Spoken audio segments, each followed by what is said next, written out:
ताई, आजकाल तर सोलापूर दौऱ्यावरती आहात, संपर्क प्रमुख म्हणून बैठका देखील विधानसभा आणि आयोजित केल्या. कार्यकर्त्यांमध्ये मागच्या काही दिवसांमध्ये नाराजी देखील पाहायला मिळाली खांदेपालट नंतर. काय नेमक्या चर्चा होत आहे त्या सगळ्या? हे चालत असतं थोडंफार. काय असतं की एका रुळावरून दुसऱ्या रुळावर रेल्वे जात असेल तर तिचं सुद्धा थोडासा खडखडाट होतो. तसंच छोटासा खडखडाट होणं स्वाभाविक आहे. परंतु ओव्हरऑल जर सगळं बघितलं तर मला असं वाटतं की खूप समाधानकारक सध्याची 2 महिन्यातली प्रगती आहे. मी गेल्या 2 महिन्यातला आढावा घेते सगळ्याच जिल्हा प्रमुखांकडून. विधानसभा निहाय बैठका आणि एकूण पक्षाचा जो अजेंडा आहे त्यावर आपण काम करतोय आणि ते अतिशय उत्तम पद्धतीने जबाबदारी आमचे प्रतापभाऊ चव्हाण असतील, महेश धाराशिवकरजी असतील, शरणप्पा किंगनाळकरजी असतील, तर हे सगळे खूप उत्तम पद्धतीने काम करतात. साहेबांनी खरं पत्रकार परिषद घेतली, त्याच्यामध्ये एकनाथ शिंदे असतील, देवेंद्र फडणवीस यांच्यावरती पुन्हा एकदा टोक टाकलेली आहे. त्याला उत्तर भाजपकडनं दिलं जातं. मतलबी राजकारणाची सुरुवात उद्धव ठाकरेंनी केली. मुख्यमंत्री पदासाठी 19मध्ये काँग्रेसच्या मांडीला मांडी लावून बसल्याचं नवनाथ म्हणतात. जाऊ द्या, एवढ्या चिल्लर याच्यावर बोलू नये आपण. जरा क्वालिटी आणि कोणी बोललं असेल ते विचारा. कोणी काहीतरी अशा भुंकणाऱ्यांवर बोलावं. चला, ज्योती वाघमारेंवर बोलायचं नाही, तुम्ही काय, तुम्हाला राज्याच्या अजेंड्यावर काय विचारायचं ते विचारा ना. मी आहे महागद्दार म्हणतात उद्धव ठाकरेंना. नाही, सॉरी, मी खूप वेळा सांगितले तुम्हाला की काही लोक कुठेही असले तरी तो जो ऑरा असतो तो त्यांना येऊ शकत नाही.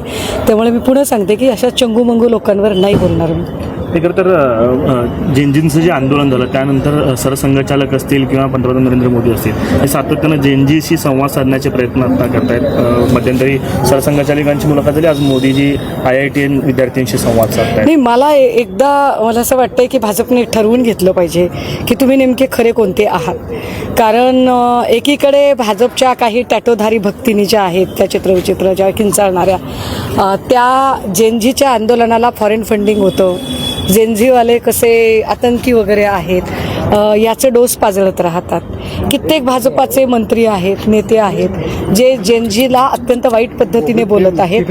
आणि नेमकं त्याच वेळेला दुसरीकडे मात्र राष्ट्रीय स्वयंसेवक संघाचे सरसंघ संचालक मात्र जेनजीच्या मताशी मी सहमत आहे असं म्हणत आहेत. मला सरसंघ संचालक मोहन भागवतजी यांनी जे म्हणणं मांडलं की जेनजीच्या मताशी मी सहमत आहे, हे माझ्यासाठी अत्यंत महत्त्वाचं आहे. कारण जेनजीने जे मत मांडलंय ते मत या देशाच्या पंतप्रधानांबद्दल मांडले आणि पंतप्रधान मोदी यांनी राजीनामा दिला पाहिजे. पंतप्रधान मोदी आंदोलन हाताळू शकत नाहीत. पंतप्रधान मोदी गेली 2 आठवडे संसदेचं अधिवेशन असतानाही या राज्याचे गृहमंत्री किंवा या राज्याचे पंतप्रधान हे लोकांना आपल्या घरी बोलवून भेटतायत, पण पत्रकारांना सामोरे जाऊन ते बोलत नाहीयेत. आणि यावरचा रोष जेनजीने व्यक्त केलाय. आणि त्या जेनजी सोबत मोहन भागवत जर सहमत असतील तर याचा स्पष्ट अर्थ आहे की जेनजीने मोदींबद्दल आणि अमित शहांबद्दल जी भूमिका मांडली त्यावर मोहन भागवतजी सुद्धा सहमत आहे. याचा अर्थ तुम्ही जी भूमिका मांडता किंवा विरोधक जी भूमिका जेनजींबद्दलची बोलत होते तीच भूमिका सरसंघचालकांनी मांडली आणि त्यामुळे कदाचित अंबादास दानवेंनी आज सरसंघचालकांची भेट घेतली, त्यांच्या कार्यक्रमाला उपस्थित लावले. मला असं वाटतं की जेनजी असतील किंवा एकूण त्यांनी इथल्या शिक्षण व्यवस्थेच्या वरचे जे काही आरोप आत्ताचे केलेले आहेत, शिक्षण व्यवस्थेमध्ये रिफॉर्म करण्याची गरज आहे या संबंधाने जी जागरूकता जेनजीने दाखवलेली आहे आणि ते रिफॉर्म्स करायला किंवा त्याच्याशी संबंधित असणाऱ्या प्रश्नांना उत्तरं द्यायला जर या देशाचे पंतप्रधान कमकुवत ठरत असतील तर त्यांनी अजिबात सत्तेत राहू नये, त्यांनी राजीनामा दिला पाहिजे. या मताशी निश्चितपणे मोहन भागवतजी सुद्धा सहमत असतील. कारण मी अत्यंत जबाबदारीने सांगितलं पाहिजे की राष्ट्रीय स्वयंसेवक संघाचे सरसंघ संचालक मोहन भागवतजी म्हणाले होते की 70 नंतर निवृत्तीची शाल पांघरली पाहिजे. मोदींनी 70 ओलांडली. एक ट्विट केलं तुम्ही आता विजय चौधरी यांचं, त्याच्यामध्ये जयकुमार गोरेंचा देखील उल्लेख या ट्विटमध्ये आपण केला की जयकुमार गोरेंना टक्केवारी द्यावी लागते, सोलापूरचे पालकमंत्री. बघा, विजय चौधरी हे भाजपचे महामंत्री राहिलेले आहेत, आता फरार आहे बहुतेक. आणि त्या ज्या ऑडिओ व्हायरल झालेल्या आहेत त्याच्यामध्ये PA ला अटक झालेली आहे. त्यामुळे त्या ज्या ऑडिओ आहेत त्या ऑडिओ आत्ता ऑलरेडी म्हणजे ऑन रेकॉर्ड आहेत आणि जवळपास 7,500 ऑडिओ आहेत ज्यातली एक ऑडिओ बाहेर येते. मला वाटतं की विजय चौधरी आणि PA याच्यावर आपण चर्चा करतोय, पण त्याहीपेक्षा महत्त्वाचं यातला जो कंटेंट आहे तो भयंकर आहे. जी भाजपा ना खाऊंगा ना खाणे दूंगा असं ब्रीज सांगत होती, त्या भाजपाचे मंत्री कसं टक्केवारीचं राजकारण राजकारण करतायत हे भाजपच्याच लोकांकडून स्पष्ट होतंय. मला कधी कधी असं वाटतं की हे सोलापूरमध्ये आल्यावर माझ्या हाताशी नेमकं लागावं की भाजपच्या महामंत्र्यांनी प्रसारित केलेली ऑडिओ ती माझ्या हाताशी लागावी. याचा अर्थ सोलापूर भाजपामध्ये जयकुमार गोरेंच्याबद्दल किती असंतोष आहे हे स्पष्ट दिसत आहे. ताई, कुठेतरी मनोज जरांगे पाटील आज पश्चिम महाराष्ट्र दौऱ्यावर सुरू केलेले आहे. त्यांचं असं म्हणणं आहे की जे कुणबी दाखले होते ते रद्द करण्याचं काम बावनकुळे करत आहे. मराठा मान होण्याची घाईच्या नादामध्ये अत्यंत घाई गडबडीमध्ये फार अभ्यास न करता किंवा ज्याला एक काय म्हणता येईल एक सॉलिड आणि व्हॅलिड डॉक्युमेंट जे बनवून असतं ते सॉलिड आणि व्हॅलिड डॉक्युमेंट केलं नाही तर दुसरीकडे शिंदेंना मराठा मॅन म्हणून एस्टॅब्लिश होऊ द्यायचं नाही, किंबहुना मराठा आणि ओबीसीतला वाद कायम चिघळतच राहिला पाहिजे, त्यातच आपलं भलं आहे, फोडा आणि राज्य करा, ह्या नीतीसाठी जाणीवपूर्वक फडणवीसांनी केलेली चाल. पण शिंदे आणि फडणवीसांच्या कुरघोडीच्या राजकारणात इथल्या सर्वसामान्य मराठ्यांचं मात्र नुकसान होत आहे. त्यामुळे सत्ताधाऱ्यांमधला कलगीतुरा त्यांना काय रंगवायचा आहे तो त्यांनी रंगू द्यावा. शिंदे आणि फडणवीसांनी एकमेकांवर कुरघोड्यांचं राजकारण खुशाल करावं, पण या कुरघोड्यांमध्ये त्यांनी सर्वसामान्य मराठ्यांचा बळी घेऊ नये ही मात्र आमची अपेक्षा आहे.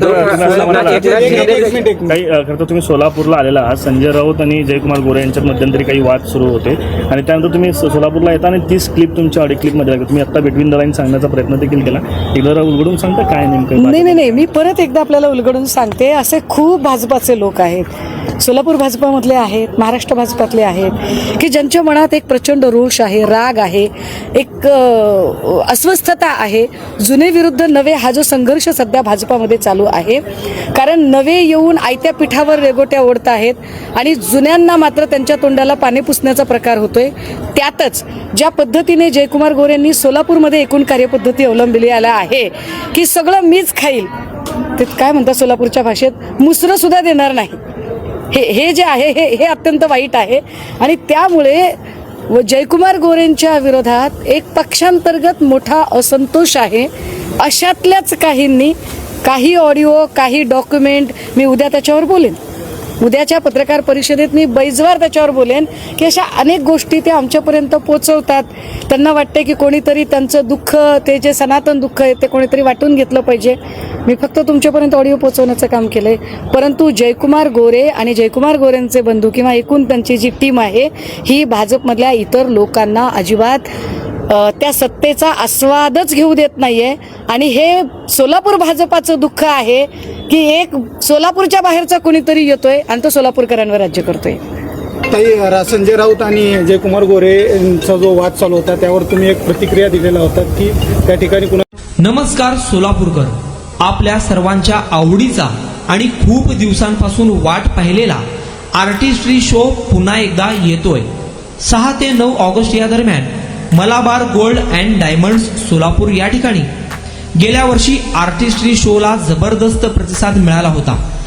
यावर्षी मलाबार गोल्ड अँड डायमंड्सने आणला आहे दुप्पट स्टॉक आणि दुप्पट उत्साह. खरेदी करणाऱ्या ग्राहकांसाठी free mehndi art, free makeup session, free nail art, खास आद्रा मॉल क्लॉथिंग ब्रँडचे नवीन कलेक्शन, ट्रायल आणि आकर्षक ऑफर्स, प्रत्येक ग्राहकासाठी फ्री फोटोशूट, सिल्वर ऑर्नामेंट्स फक्त 500 रुपयापासून, गोल्ड ज्वेलरीवर मेकिंग चार्जेस फक्त 7.9% पासून सुरू, डायमंड ज्वेलरी फक्त 8,000 रुपयापासून. आणि एवढंच नाही, 10,000 रुपये किमतीची लकी ड्रॉ गिफ्ट मलाबार कडून मिळणार. आद्रा मॉल कडून special lucky draw, online lucky draw मधून निवडलेल्या विजेत्यांना मिळणार फ्री नेल आर्ट आणि फुल ब्रायडल मेकअप. तुमच्या मैत्रिणींना, बहिणींना आणि कुटुंबाला घेऊन नक्की या. 6 ते 9 ऑगस्ट दरम्यान फक्त 4 दिवस मलाबार गोल्ड अँड डायमंड्स या ठिकाणी. गोल्डवर आकर्षक making charges, free beauty services, gifts आणि धमाकेदार ऑफर्स. आर्टिस्ट्री शोचे इव्हेंट पार्टनर आहे कुमार इव्हेंट्स आणि फोटोग्राफी पार्टनर्स आहेत टेल्स ऑफ 2. आम्ही तुमची वाट पाहत आहोत.